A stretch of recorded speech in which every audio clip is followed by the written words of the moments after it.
محدث کا وجود انبیاء اور امم میں بطور برزخ کے اللہ تعالیٰ نے پیدا کیا ہے. وہ اگرچہ کامل طور پر امتی ہے مگر ایک وجہ سے نبی ہوتا ہے، اور محدث کے لیے ضروری ہوتا ہے کہ وہ نبی کا مثیل ہو، خدا تعالیٰ کے نزدیک وہی نام پائے جو اس نبی کا نام ہے. یعنی وہ بھی اب اپنا نام احمد رکھنا چاہتے ہیں، احمد نبی کی وجہ سے. آپ دیکھ رہے ہیں مرزا صاحب کس طرح محدثیت کے دعوے کو جو مسلمانوں میں رائج ہے آگے بڑھا کر نبوت تک لے جانے کی کوشش کر رہے ہیں. میرے محترم دوستوں اور بزرگوں، عقیدہ ختم نبوت قلب مسلم کا نازک ترین گوشہ ہے اور ایسا ہونا بھی چاہیے. مرزا صاحب نے جب اپنے لیے نبی کا لفظ استعمال کیا تو اگرچہ اس سے ابہام اور التباس کے پردوں میں چھپانے کی پوری کوشش کی، لیکن اس کے باوجود اس خدشہ کا امکان تھا کہ اس سے مسلمانوں کے جذبات بھڑک اٹھیں گے. اس خطرہ کی گھنٹی کو آپ نے خود محسوس کیا، اور اس خطرہ کی حفاظتی تدبیر کے لیے مرزا صاحب اپنا عقیدہ ختم نبوت کا بااصرار و تکرار اعلان کرتے رہے. اس سلسلے میں چند ایک اقتباسات میں ضرور پیش کروں گا.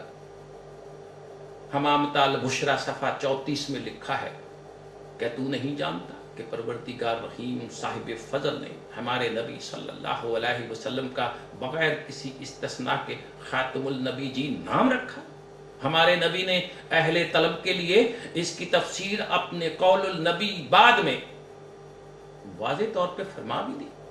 اگر ہم اپنے نبی صلی اللہ علیہ وسلم کے بعد کسی نبی کا ظہور جائز قرار دیں تو گویا ہم باب وحی بند ہو جانے کے بعد اس کا کھلنا جائز قرار دے دیں، اور یہ صحیح نہیں، جیسا کہ مسلمان پر ظاہر ہے. پر ہمارے رسول صلی اللہ علیہ وسلم کے بعد نبی کیوں کرا سکتا ہے؟ آپ کی وفات کے بعد وحی منقطع ہو گئی، اللہ سبحانہ نے آپ پر نبیوں کا خاتمہ فرما دیا.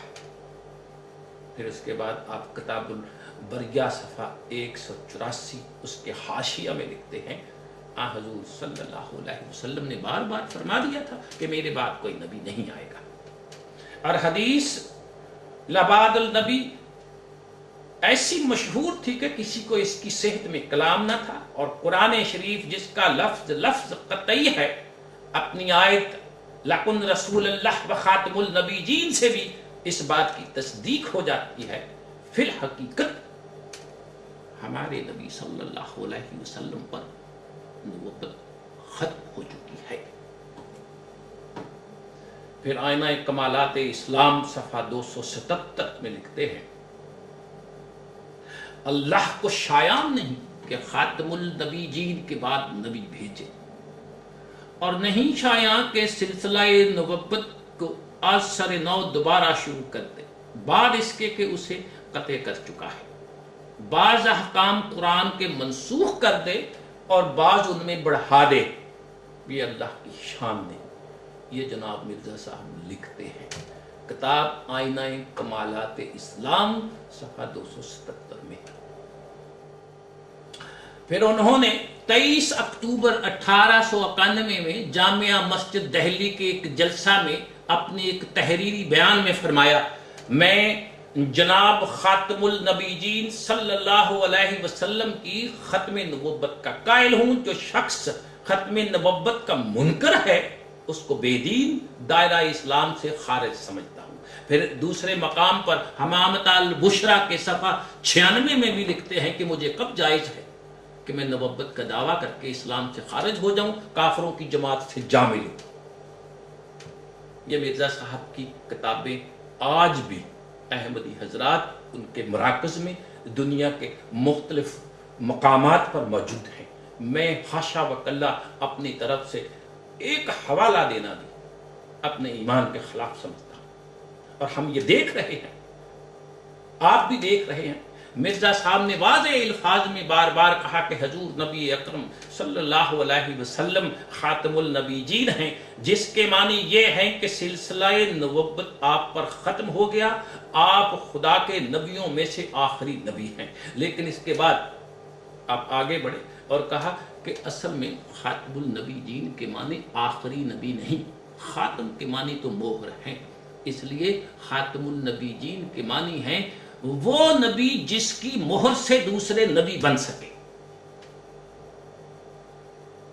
حقیقت الوحی صفحہ 27 اس میں لکھتے ہیں جس کامل انسان پر قرآن شریف نازل ہوا وہ خاتم الانبیاء بنے، مگر ان معنوں سے نہیں کہ آئندہ اس سے روحانی فیض نہیں ملے گا، بلکہ اس معنوں سے کہ وہ صاحب خاتم ہے، بجز اس کی مہر کے کوئی فیض کسی کو نہیں پہنچ سکتا، اور بجز اس کے کوئی نبی صاحب خاتم نہیں. ایک وہی ہے جس کی مہر سے ایسی نبوت بھی مل سکتی ہے جس کے لیے امتی ہونا لازمی ہے. ہم نے پہلے بتایا تھا کہ مرزا صاحب نے اپنی پہلی کتاب براہین احمدیہ کے پہلے 4 صفحے 1880 سے لے کر 1882 تک شائع کیے، لیکن 5ویں حصے کی اشاعت انہوں نے کبھی نہیں کی، اس کو وہ ملتوی کرتے رہے.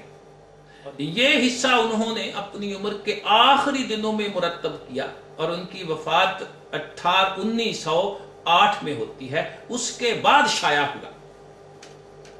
اس کتاب کے پہلے 4 حصوں میں مرزا صاحب کا دعویٰ ولایت کشف و الہام تک محدود تھا، لیکن اس 5ویں حصے میں اپنے دعوی نبوت کو ثابت کرنے کی کوشش کی، اور وہ 5ویں حصے کے ضمیمہ میں لکھتے ہیں.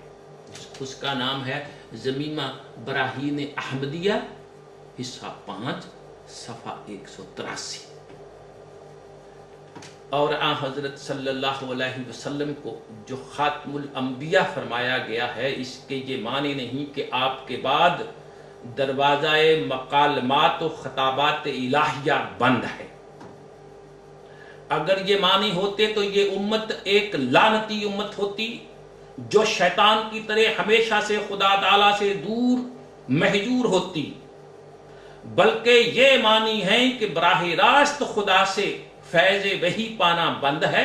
یہ نعمت بغیر اتباع آن حضرت صلی اللہ علیہ وسلم کسی کو ملنا محال اور ممتنع ہے. اب یہ کس قدر لغو اور باطل عقیدہ ہے کہ ایسا خیال کیا جائے کہ آن حضرت صلی اللہ علیہ وسلم کے وحی الہی کا دروازہ ہمیشہ کے لیے بند ہو گیا اور آئندہ کو قیامت تک اس کی کوئی بھی امید نہیں. صرف قصوں کو پوجو. میں خدا تعالیٰ کی قسم کھا کر کہتا ہوں اس زمانہ میں مجھ سے زیادہ بیزار ایسے مذہب سے اور کوئی نہ ہوگا. میں ایسے مذہب کا نام شیطانی مذہب رکھتا ہوں، رحمانی مذہب نہیں. یہ مرزا صاحب کے الفاظ ہیں. ہمارے احمدی حضرات قرآنی الفاظ خاتم النبی جین بڑی شد اور مد کے ساتھ پیش کیا کرتے ہیں اور یہ کہہ کر دوسروں کو دھوکہ دینے کی کوشش کرتے ہیں کہ خاتم تے زبر کے ساتھ کے معنی مہر کے ہیں. مطلب اس سے یہ ہے کہ رسول اللہ کے ہاتھ میں مہر پکڑی ہوئی تھی اور آپ اپنی امتیوں کو ٹھوکتے جا رہے تھے، نبی بناتے جا رہے تھے. جبکہ ہم پہلے بتا چکے ہیں کہ خاتم اس مہر یا نشان کو کہتے ہیں جو کسی بوتل یا دروازے پر لگا کر لاکھ سے بند کر دیا جاتا ہے تاکہ کسی کا آنا جانا، کسی چیز کا نکلنا اور گھسنا بند ہو جائے. اسے انگریزی زبان میں سیل کر دینا کہتے ہیں. چنانچہ قرآن کریم میں ختم کا لفظ ان معنوں میں آیا ہے. خود مرزا بشیر الدین محبوب جو آپ کے صاحبزادے بھی ہیں اپنی تفسیر صغیر صفحہ 6 میں لکھتے ہیں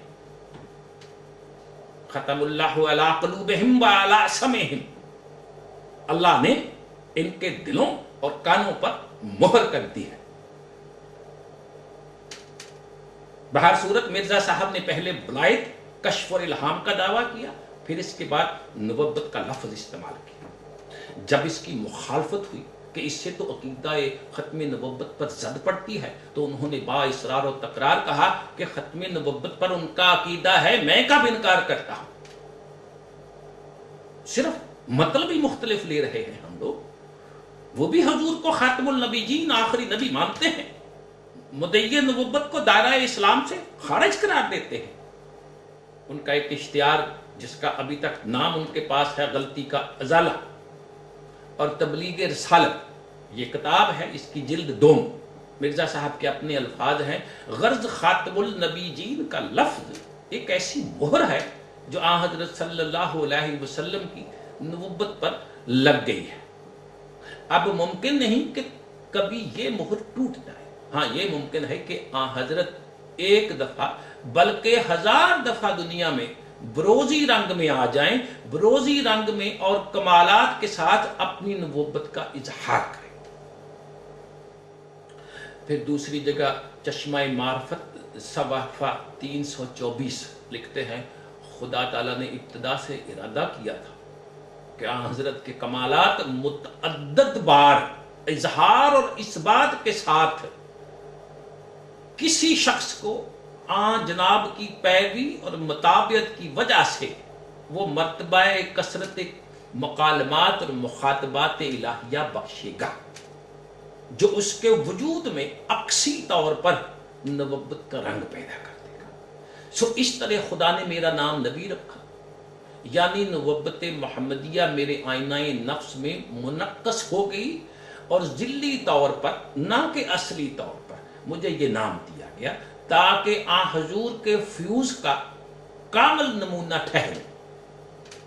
پھر ایک غلطی کا ازالہ پر اس کی تشریح ان الفاظ میں کر دی، مجھے بروزی صورت میں نبی اور رسول بنایا ہے، اس بنا پر خدا نے بار بار میرا نام نبی اللہ اور رسول اللہ رکھا، مگر بروزی صورت میں میرا نفس درمیان میں نہیں ہے بلکہ محمد صلی اللہ علیہ وسلم کا ہے، اس لحاظ سے میرا نام محمد اور احمد ہوگا۔